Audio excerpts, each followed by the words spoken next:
Hey, this is Big Guy DIY Robert, coming to you with a repair of a very old snowblower. Let's turn around and take a look. So this is a snapper. I think it's a 5-horse.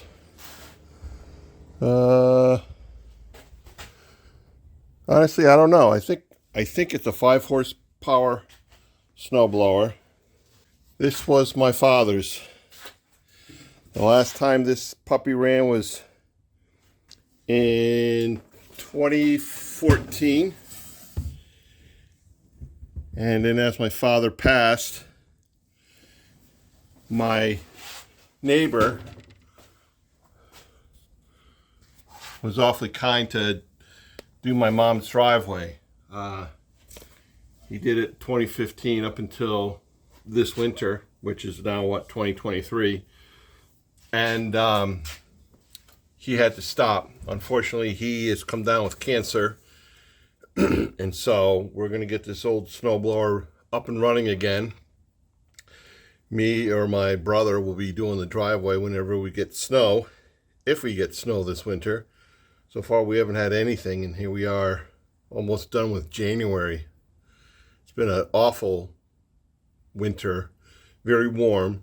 Some people who like warm weather love it. Me, I'm a winter person. I love my winters. I like my snow, my change of seasons. I don't like one consistent season. So you'll never find me moving to Florida. So we're just gonna do a general maintenance on this. Just, the simple tune-up. Change the oil, change the plug.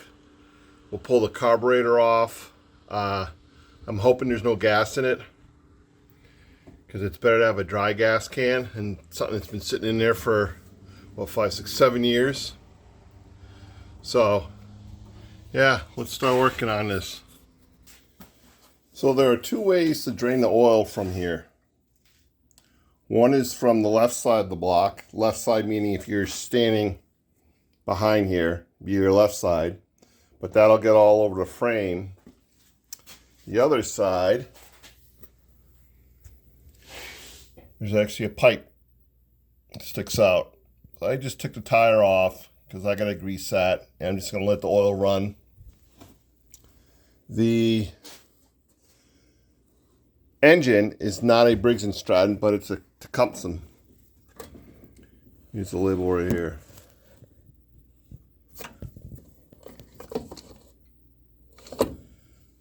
I still don't know what the horsepower is. So, first thing I'm going to do is I'm going to take the chute off, which is held on by 3 bolts, it looks like here. And maybe on the top part I have some small screws here I got to get at. So 1 bolt here, 1 on the opposite side, and 1 right here in the back. And then these screws here is 2 here, and I think 2 on the other side. We're taking this off because I want to get at the belts inside here and take a look at those and see if they're dry rotted. Then we're going to take this off.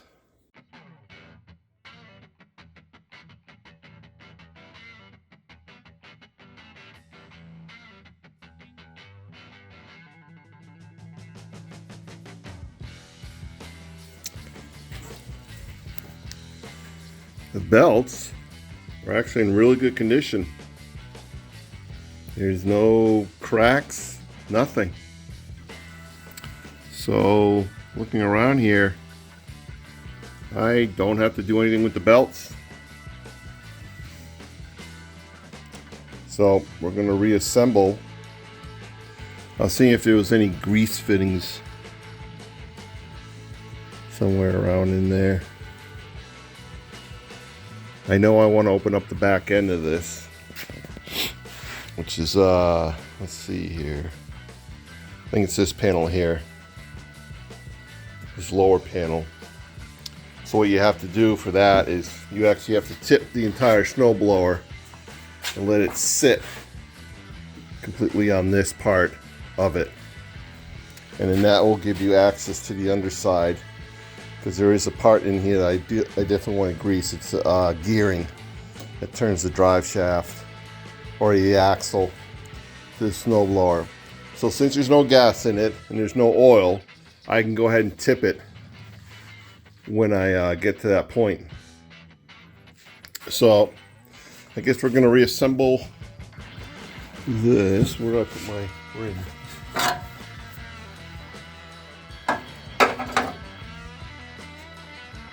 This plastic things that hold this on. Pretty simple. This is a 2-stage snowblower. Let me show you the gears.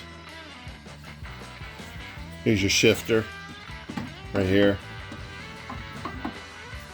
Reverse, and then you got 4 forward gears to choose from.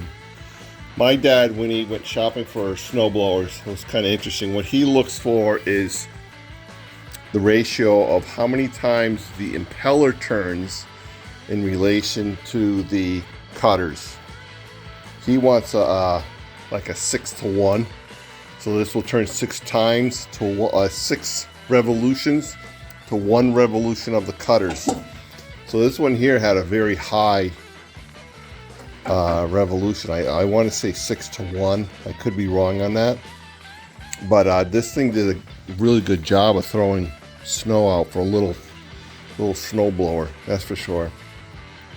Considering we will get snowfalls up to 27 inches, but he'll have to go out and do the snow at that time like 2 or 3 times because it'll get too deep for the intake for the snow blower because it's so old. Yeah, I see a grease fitting right here, so we have to be sure to get that.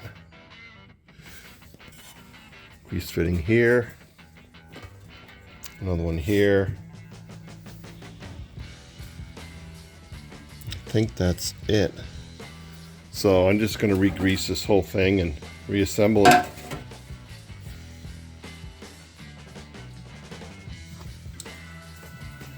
Grease I'll be using. This is grease I use on boats, so it's waterproof, won't wash off.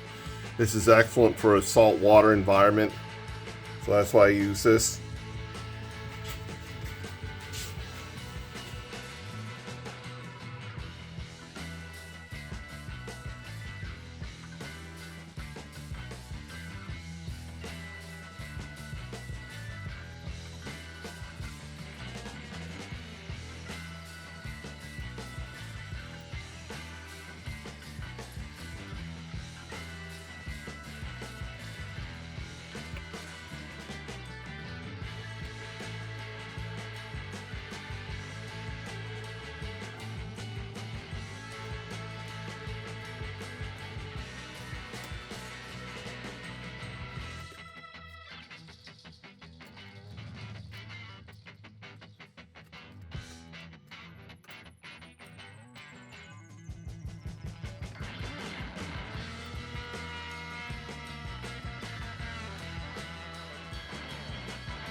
So I greased up the worm gear and all the gears that go around it, and of course on top of the slide.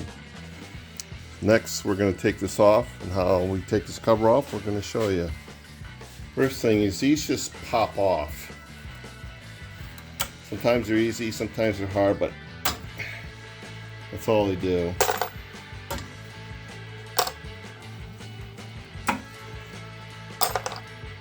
Phillips screwdriver.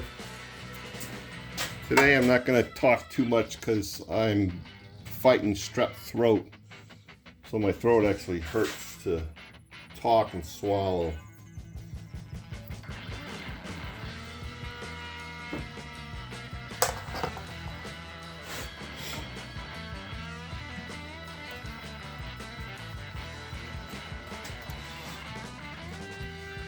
Now, these screws, I don't know if you can see it, has a little star locking washer on here. Be sure not to lose those. That's what keeps these from backing out.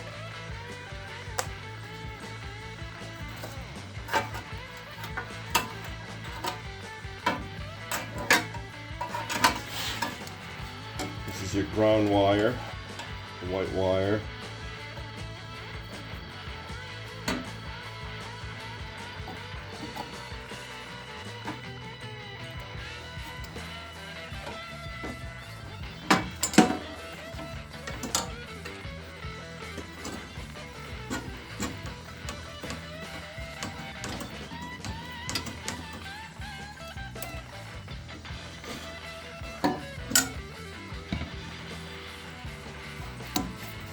It's not screwed in, but it's actually riveted in. And here it's not a male-female part, you know, wire connector.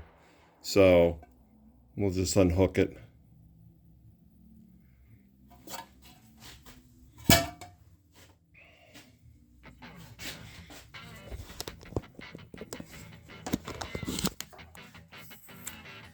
So I'm showing you this carburetor up closely.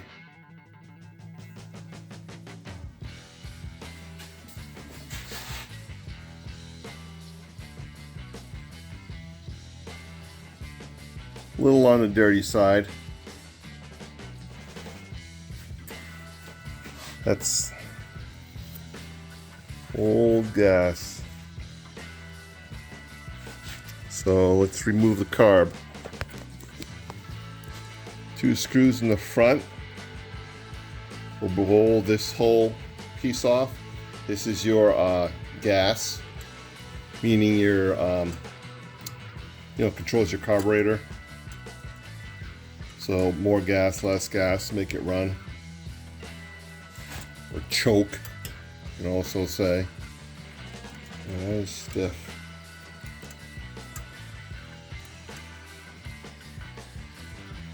This is your, this is your choke, sorry. This is your choke. This is your throttle, right here, on this side. So, these 2 screws come off to remove our choke assembly.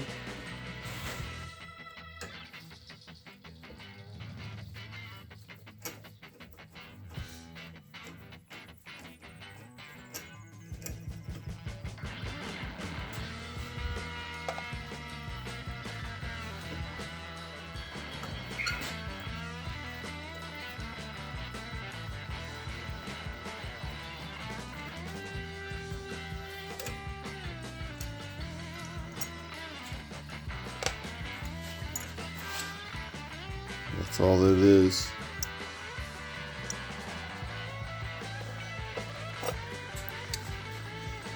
Next, I'm going to disconnect my hose. And then we'll be able to get at 2 nuts. Just 1 nut here and 1 on the opposite side. That'll allow us to remove the carb. Gonna have to get a new hose for this. That's my primer hose. Maybe I'll have to do a new one. We'll just cut it and, I don't know, it's dry rotted or what. I think we're gonna put a new one on.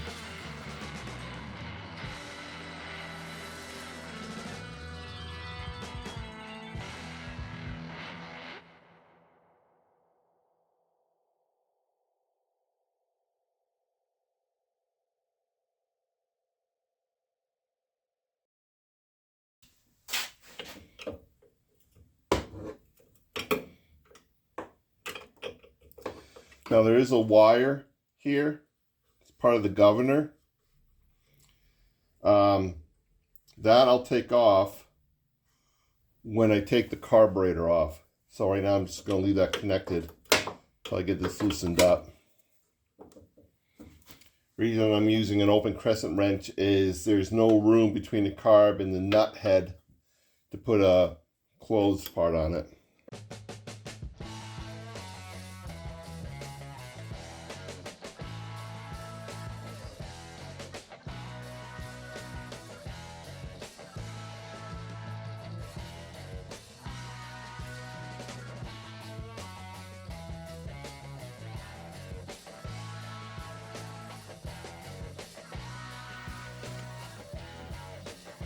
So here's the wire I'm talking about right here.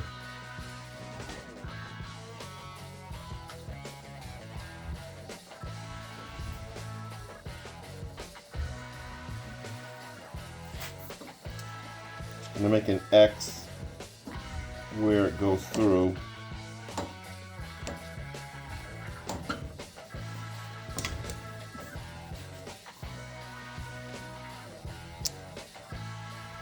See where I X'd it right there, because there's another hole here. I just want to make sure I grab the correct hole. Technically there's 3 holes, but make sure I grab the correct hole.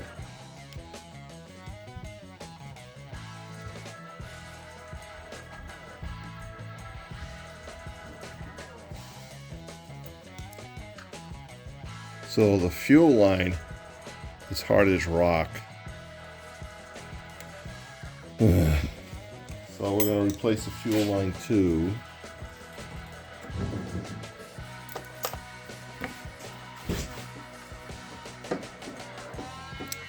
And I'm going to zoom out.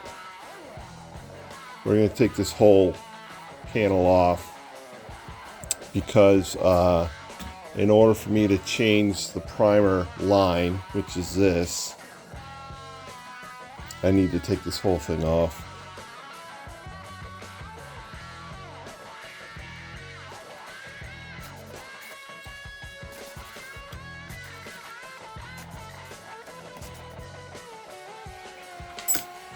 When you're pulling these apart, observe your bolts. They're all the same size. This one's quite interesting. The corrosion that's in it. We'll see if we can clean this off on the wire brush.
Hose is all dry rotted.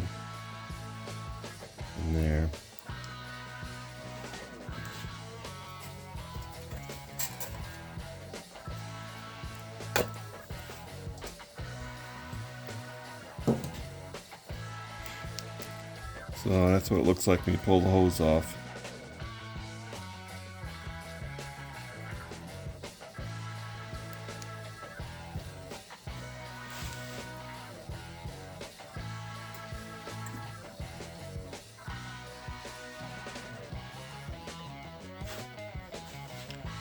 One thing I'm looking at, this is the coil.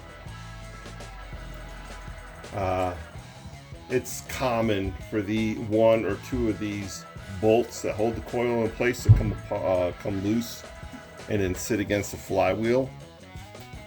But as I look at this, the spacing is perfect. It hasn't moved at all, so I'm not going to even try torquing this, because if it hasn't moved in all these years, why do I want to touch it? Just leave it alone. Let's bring the magnet around.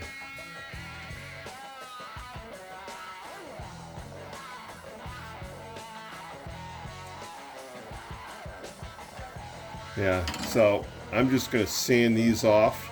This is your magnet. I'm shining the flashlight on. That's what's generating the spark. So I'll clean these off just so it has a better electrical connection, whatever you want to call it, for it.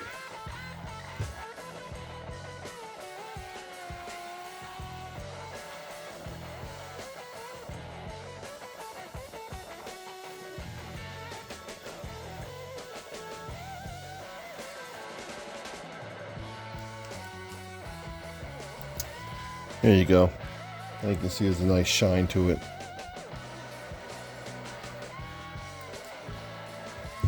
Now, I need to get this fuel line out.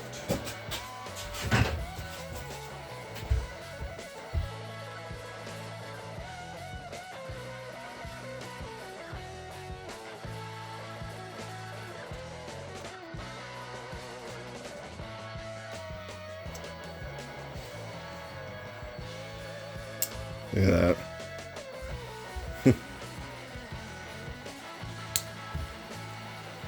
Yep. Say it's dry rotted. Now usually on a fuel line, there'll be markings of what size it is. This one doesn't seem to have it. To me, this looks 1/4 inch fuel line. I was seeing if down here would say anything, but 0.44, or no, 2.50. There you go. That's 1/4. You can see it in there, lightly printed.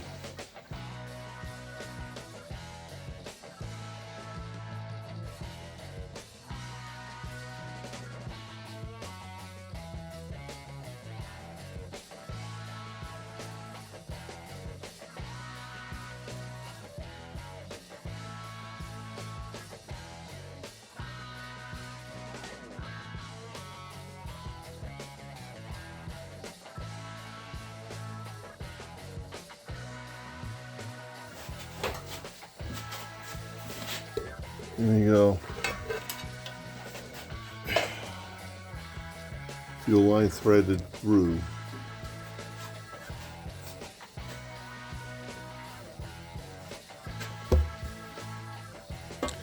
Now when I buy fuel line or vent lines or anything like that, it's got a coffee can and I buy extra lengths. So I always have, when I'm working on something, I have a line to work with.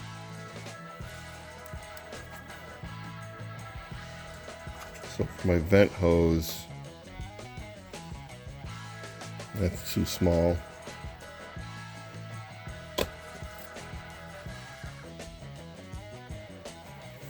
It's the right size and the right, yeah, and I get the length. So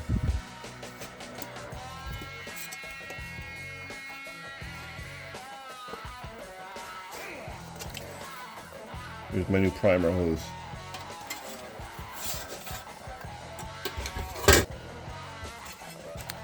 Now we gotta take this apart.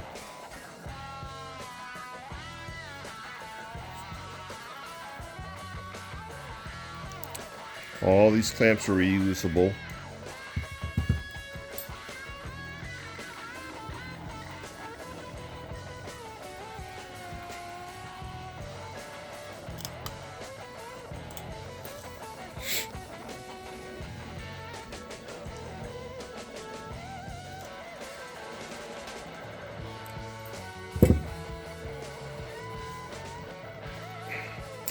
I'm just going to get a knife, utility knife, and cut it here and here, so this will come right off.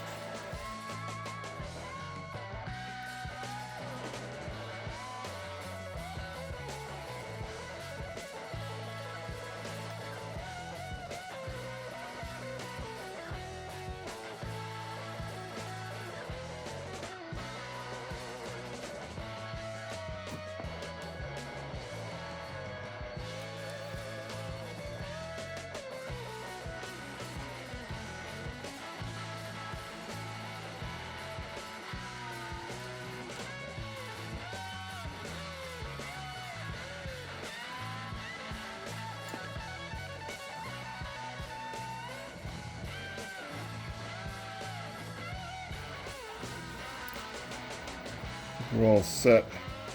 Fuel line and start reassembling all this, but it's getting late, so I'm going to come back to this tomorrow night.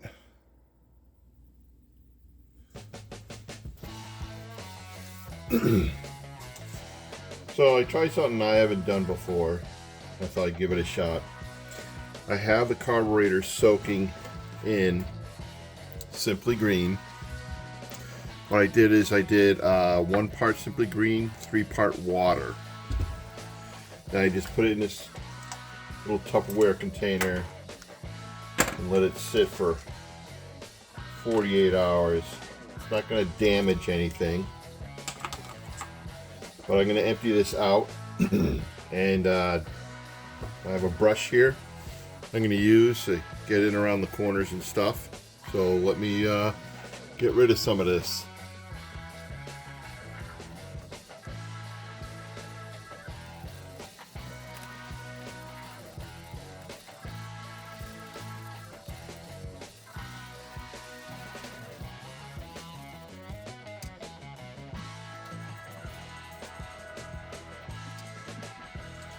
The carb is a little on the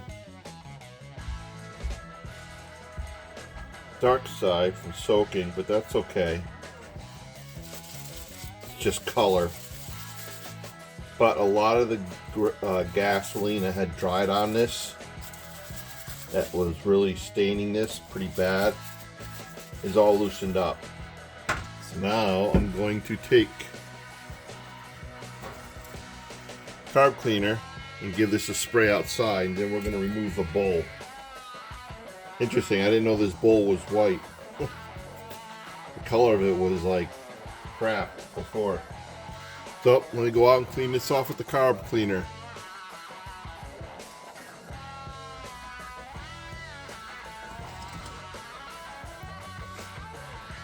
You can see the color here.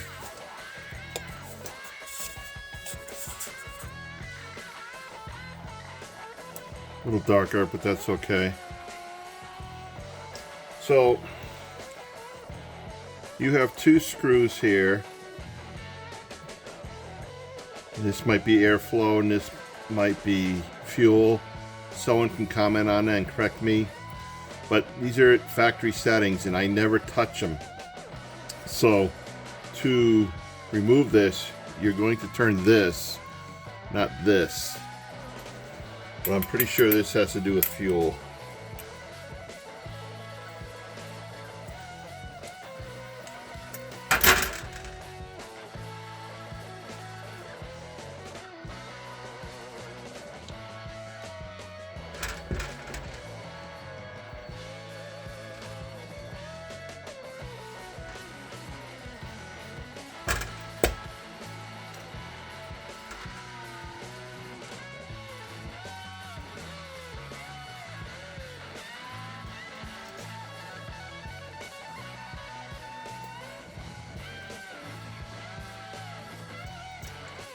Alright, your float.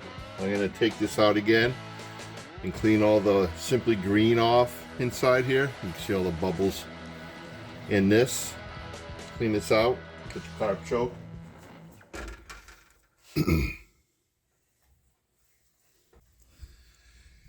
Alright, I let it sit in the Simply Green a little too long. You can see how it's left a film on there. So we're going to wire brush that off. I already did the bowl. That had a film in here as well. This is the brush I used. So I got the film all loosened up. And after done, clean the bowl with the carb cleaner. And took a rag and cleaned this all out. That way to make sure I have no metal shavings whatsoever in the bowl. I also took this apart because it was pretty dirty. Like I said, I don't like to touch these, but it just had so much gas varnish on it that it needed to come off. So the thing I noticed is it sits in this bowl, not bowl, this bolt here. There's a seat there. So it goes in so far and then it just seals it off. This here, there's a hole there. And then, is it the only hole? Yeah, I think that's the only hole on there. But when I was spraying my chalk in this way, it was coming through this hole. So you just screw it in to where it's snug, and then that's it. It's back in. So we're going to take this apart. We got the axle here we got to pull out.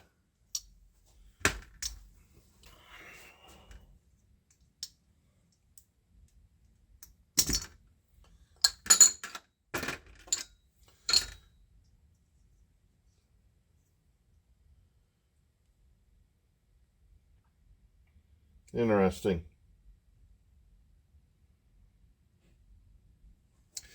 Reason I say that is in the bottom here, you usually have a needle that hangs from this. And there isn't. There's nothing.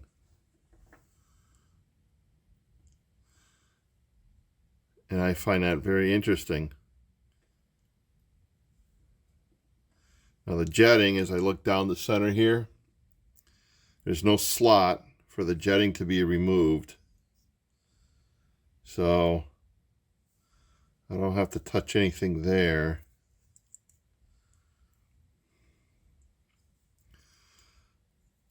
This is the rubber gasket. Right here it seals the bowl on. Now the gasket itself is not, is it separate? Yeah, it is. There we go.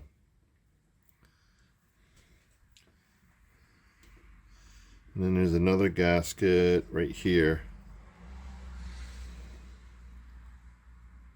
But that doesn't want to come off, and I'm not going to force it. So let me take all this to the wire brush, get this cleaned up, and we'll come back to it.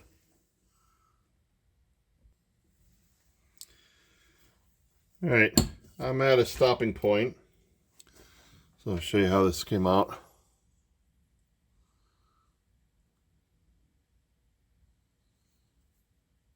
So everything has been wire brushed. And then what I took is the carb cleaner and I sprayed everything with the carb cleaner to make sure I got no remnants of wire brushiness left in any of the jetting or the refuel comes in here. We've also done the float. That's all wire brushed. Wire brushed the axle. So the reason we're at a stopping point is I want to, because this O-ring is supposed to be flexible and it's not. It's stiff as anything. So I'm going to go to the parts store, a dealer I work with, and I'm going to get a new ring for the bowl New gasket here. This goes between the carb and the engine block. But I'm also going to question them about the needle. Why is there no needle on this? Because, like, why would you have a float on here if it's not doing anything to control fuel flow? That makes no sense to me. So, something I'm going to ask them. If it ends up where there's a problem with the carb and I have to buy a new carb, then I will go ahead and do that. But that just doesn't make any sense. I know this has to do with the fuel flow. But what's the purpose of the float? And if you know the answer, go ahead and comment down below, because this surprises me. So this is off a Tecumseh engine. If you want to know what the carb part number is, there it is. So it looks like 1083 F8F. So 1083, or no, 4, sorry. That's a 4. So 1084 F8F. All right. We'll come back tomorrow night and continue with this. So I went and got my parts to the carb. I also brought the carb. We're trying a different camera angle here. I also brought the carb with me to the shop that I get all my parts for all the things that I repair in regards to mowers and leaf blowers and snow blowers and so forth. One question I had to them, because I went there originally just to replace these 2 gaskets, but then I asked them about the flow needle valve. And so we'll open this back up and show you what I'm talking about. When I opened this up originally, there was no needle here. This controls the flow of gas coming into the bowl. So as this raises and lowers, the needle would go up and down, controlling the flow of gas. And this doesn't have it, which is unusual. So I inquired about it, and the guy said, oh yeah, that's supposed to have it. So he gave me, along with this O-ring, this kit, which I'm going to open up here for you. Get some scissors.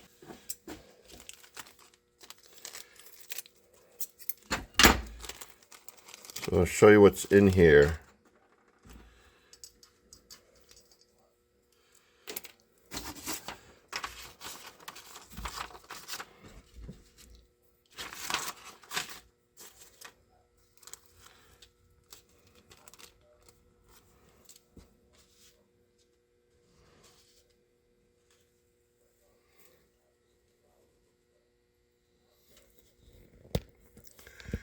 So this what comes in the kit.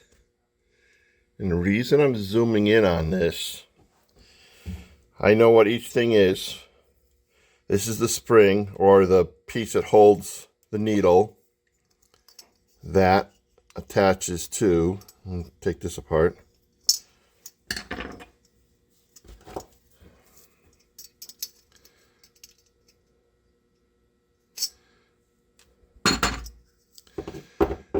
This little spring here attaches to here, and this needle flow valve hangs off that. You can see there's a little hoop there. So this goes in that hoop like so. This gasket goes here. So as this is screwed in, it's sealed. That's self-explanatory. But this is new to me. What that is that is a very tiny rubber O-ring. And that is inside here. So let me see if I can get a good light on here. But that is it, what you're seeing on the bottom there. Right here. So I'm going to try to remove that and install a new one. And I thought about this last night, how to get it out. So I'm first just going to try. I got a whole bunch of these, I call them dental tools. And I'm going to see if I can just get it to come out with this. It's very hard in regards to it. So it's old. And there we go. So I'm going to look down in here, make sure there's nothing left in there. Nope. So to put the new one back in, I didn't want this to twist. So what I have is a nail punch here. Is this the right one? No, it's not the one I want. Give me a second here. There we go. So I got a nail punch. It's the same size as a hole. So what I'm going to do is just get this to lie flat.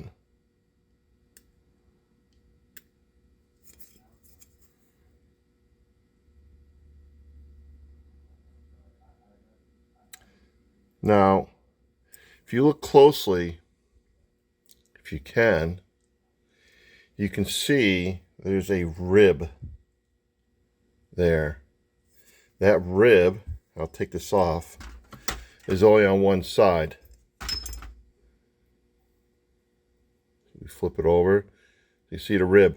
That rib has to face up, not down. So as needle flow valve, or the needle valve, whatever you want to call it, comes in contact with this, it's hitting a thinner piece of rubber. So have that rib facing up.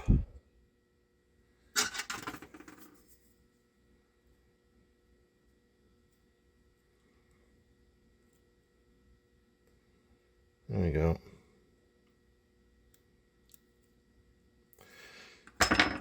So using my punch, this will prevent the O-ring from twisting.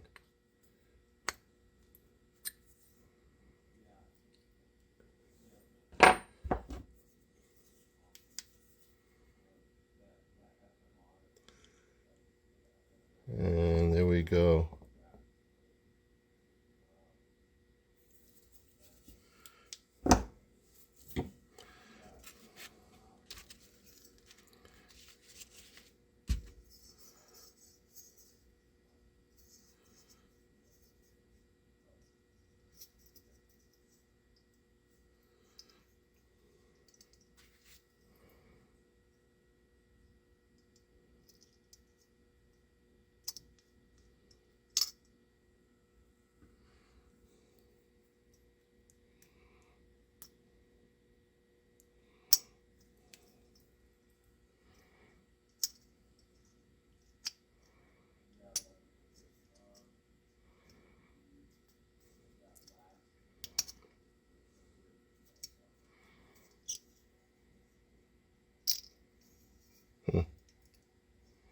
Interesting how it comes out like that.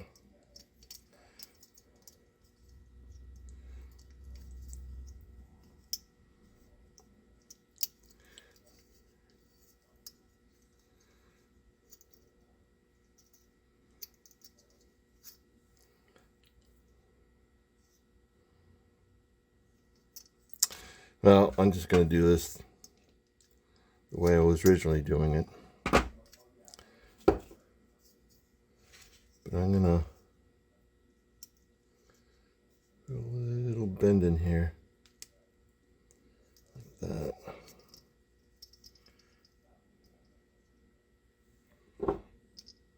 So now you can see the needle valve there, needle flow valve hanging.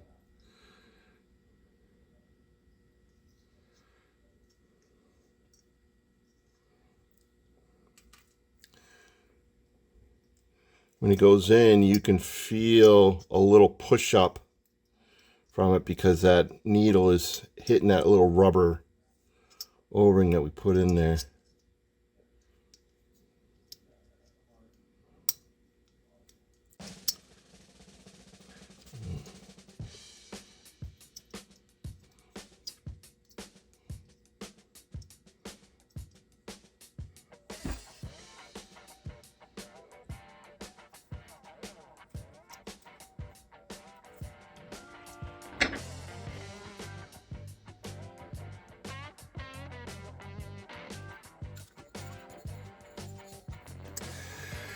You can see there's a low part and a high part. The high part goes here on this side where the axle is.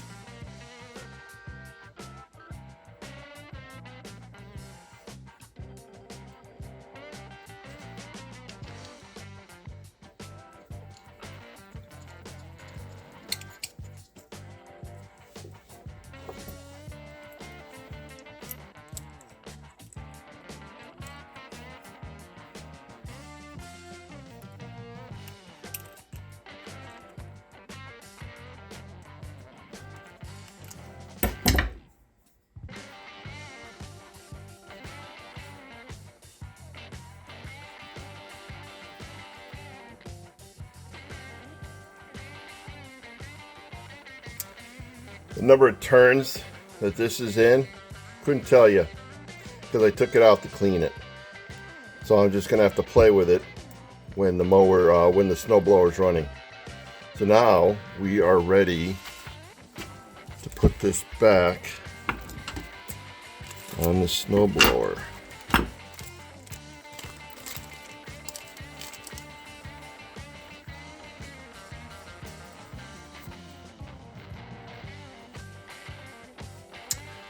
Bam!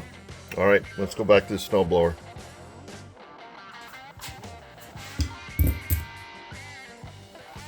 So this is the new fuel line. Fuel tank is reinstalled on the other side. This is my primer line, new primer line.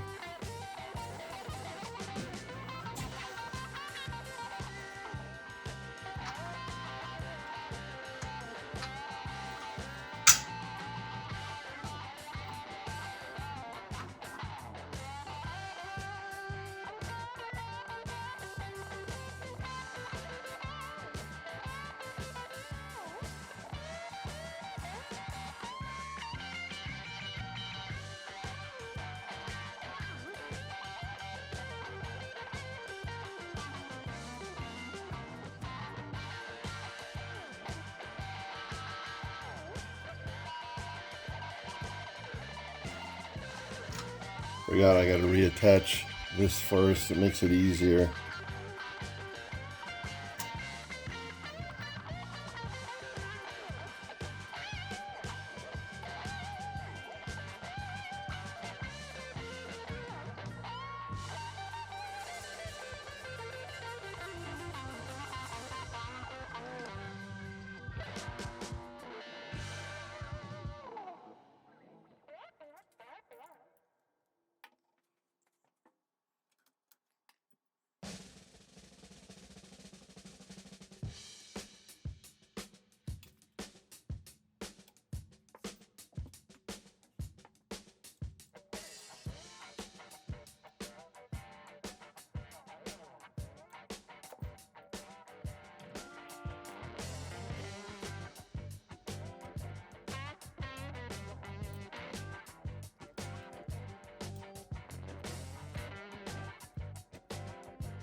I cut my fuel line.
I'm trying to do is find a way to keep this fuel line as far away from the exhaust here.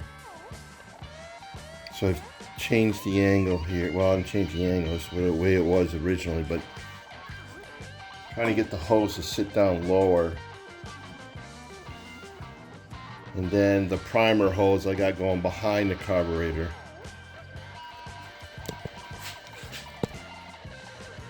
As you can see, so it doesn't hit anything, it's free, and it's away from the exhaust.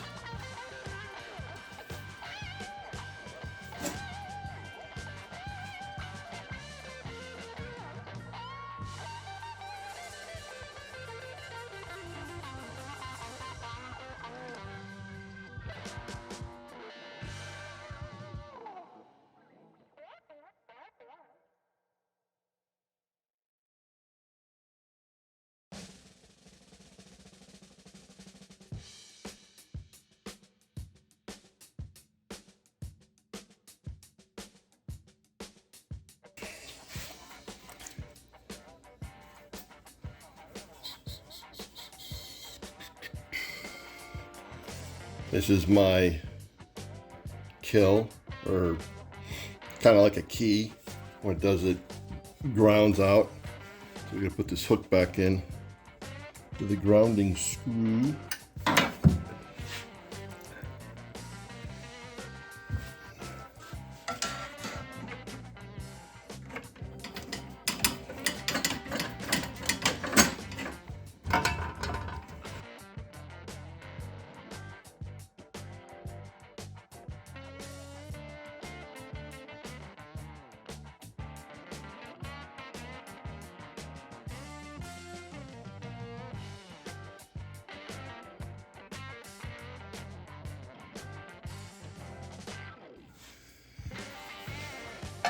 Appears I'm missing a screw up here at the top.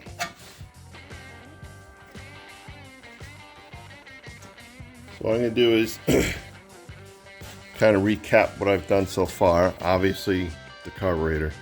Took the wheels off, cleaned the axles, put new grease on there, both sides. Put the cover back on for the pole. New primer line, new fuel lines, and the tank down.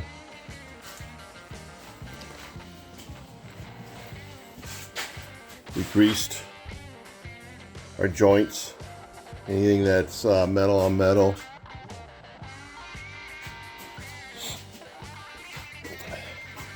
We hit our grease zerts in here. So this bearing and this bearing there is grease. Who knows when my father did that, but that's all set. So what's left is really just the spark plug, oil, and then we'll throw some gas into it. So when we finish these other things here.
here we go.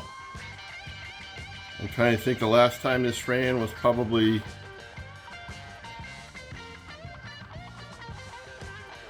2010, at least. I'm trying to think when my dad started fighting cancer.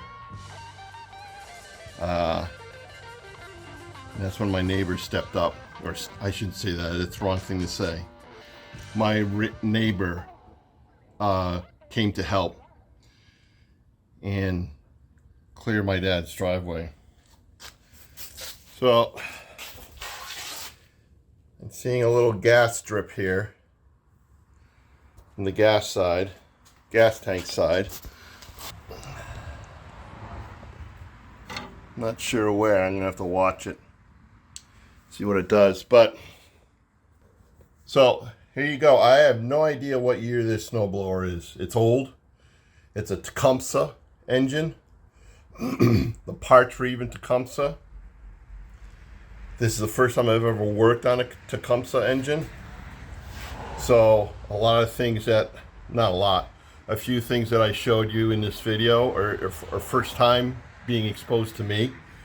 But I just take the knowledge I have on working on things and just kind of apply it to that.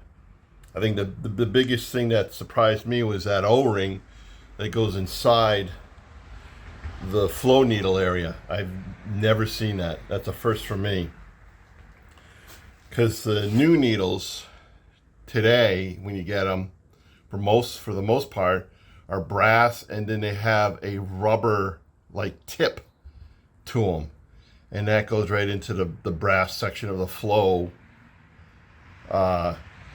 needle part, or flow hose part inside there. That's how it's sealing. Never putting an O-ring in. So any questions, rifle them below. Today is February 19th, I think it is. And this is what our winter's been looking like. 0 snow. We've had one snowfall. When did we have it? I think back in December. Otherwise, we've been in the 40s, 50s, 60s all winter. I've only had one trip on my snowmobiles, and that was the polar vortex. So when I got to my friend's place, it was minus 26 Fahrenheit at the house, and my truck didn't start. I needed new battery. I knew it. But the day we went snowmobiling, it was minus 14. Bloody cold. But we got another trip planned this upcoming weekend, so look forward to it. So this is Big Guy DIY signing off. Give me a thumbs up if this was helpful. If you got any questions or comments below, rifle them down below. I'll do my best to answer them. I usually check once a week or so, see if anyone has any questions. All right, thanks. Have a good one. Don't forget to subscribe. Take care.